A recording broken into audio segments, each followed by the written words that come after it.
welcome to HeKate's Crossing. Okay, just watching the Truth and Story, her live stream in regard to reversals.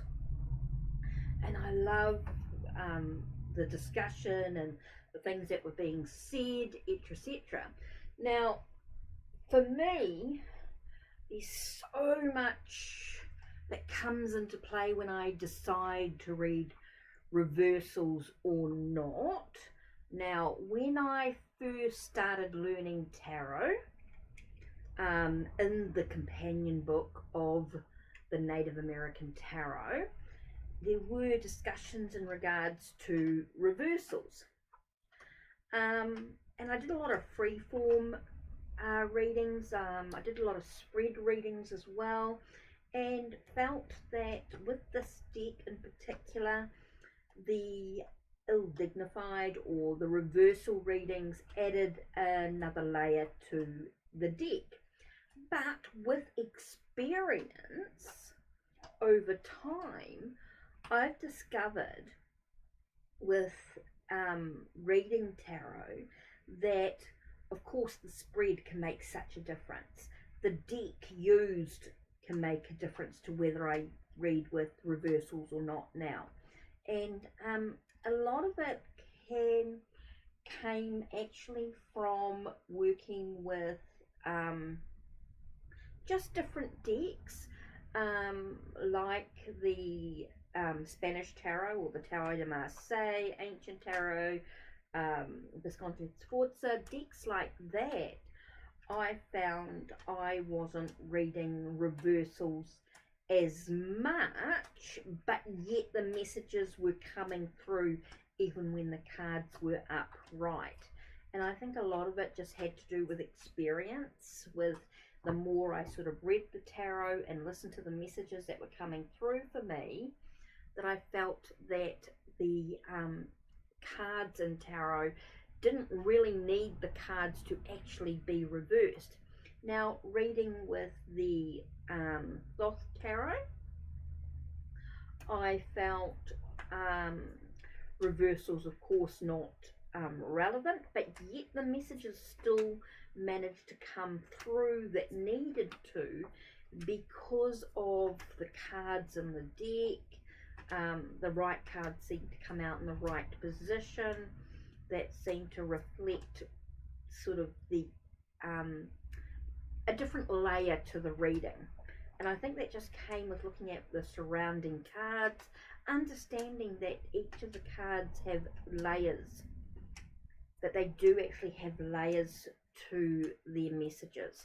And I think that's part of it as well. And that comes with diving deep within the deck, being able to sort of spend some time with it, doing it in different spreads, asking different questions, reflecting on the day.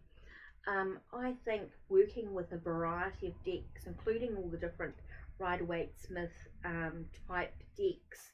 This is a Waterfall Tarot, of course, which is Rider-Waite-Smith with a twist, by Tarot Oracle.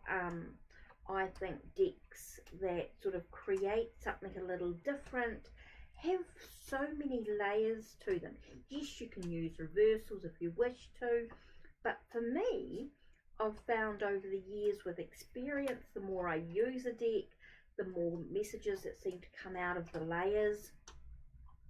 And so even when the cards are upright, sometimes I will get what would traditionally maybe be a reversed meaning, reversal meaning.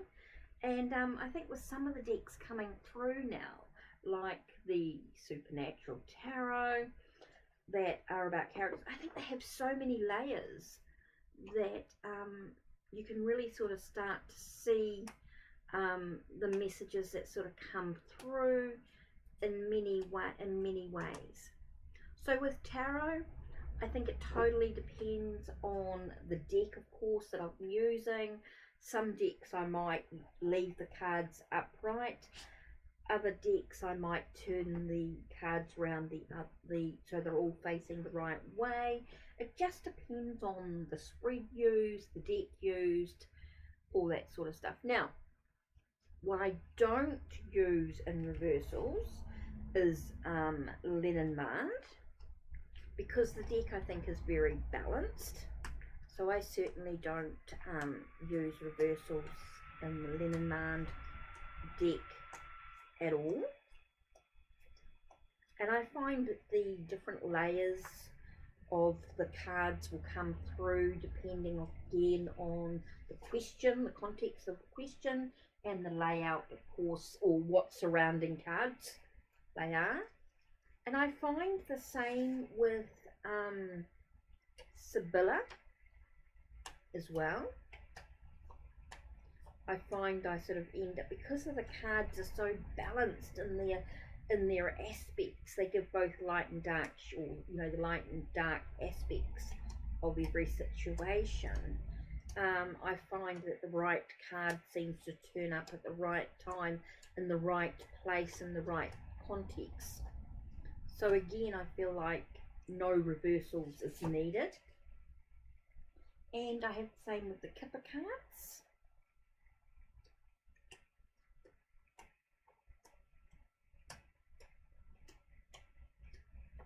I find I'm like the cards are all face up, because they have so much in the alternative black and white, light and dark aspects of a reading.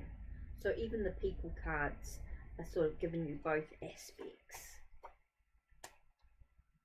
So yeah, I just feel like no need for reversals, because the cards give you such a balanced aspect of it, and seems to give you the right cards in the right position. Now, playing cards,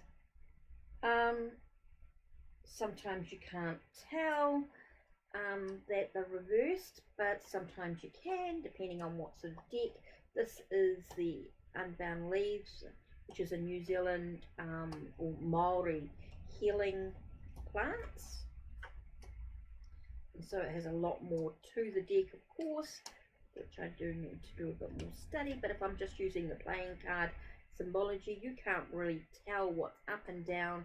It's only because of the words on it here that tell you the difference.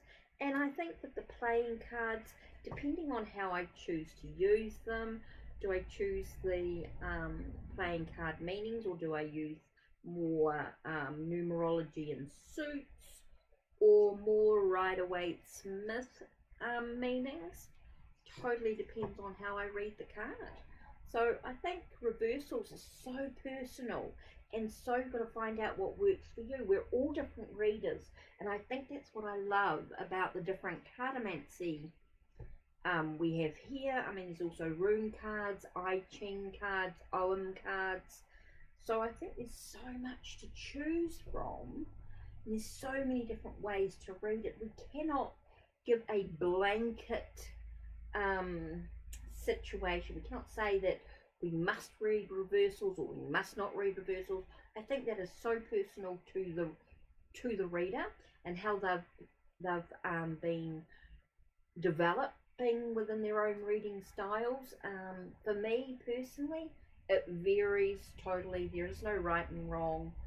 So personal. So that's it from me. Don't forget to check the links down below. Check the links on my channel. Like, subscribe, and ring the bell so you know when the next video will be uploaded. Take care and blessed be.